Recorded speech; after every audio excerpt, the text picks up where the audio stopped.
Мен Ұйғыр ауданы Долайта орта мектебінің 8-ші сынып оқушысы Ибадуллаева Шахризат. 10 баласы бар ана Қадыр Мырзали. Адам жаны өрілмеген таспадан. Адам, уғама оны тасынадан.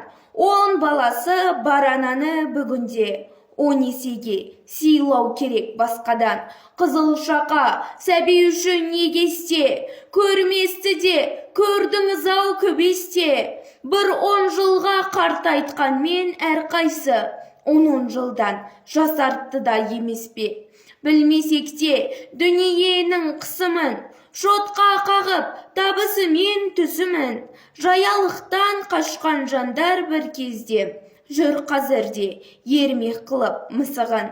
Бесіктегі немерені күнімдеп отырсаңыз сіз теректің түбінде. Қиыннан қашқан жандар сәбидің ит жетектеп қыдырады бүгінде. Арасында ошақпенен бесіктің айдай кездер өтіпті, рас есіттім. Саны қанша енді міне сізді күтіп сағынатын есіктің.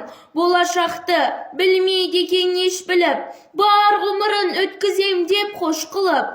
Бөбек үшін қимағандар кештерін, баспанаға сыймайды енді кешкілік.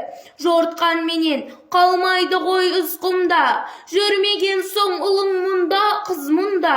Қалтасында 100 мың қалмақ біреудің, бір мұрагер жоқ бірақ сол 100 мыңға.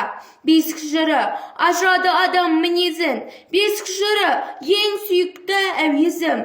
10 балаға ана болған адамға 11-ші бала болам мен өзім.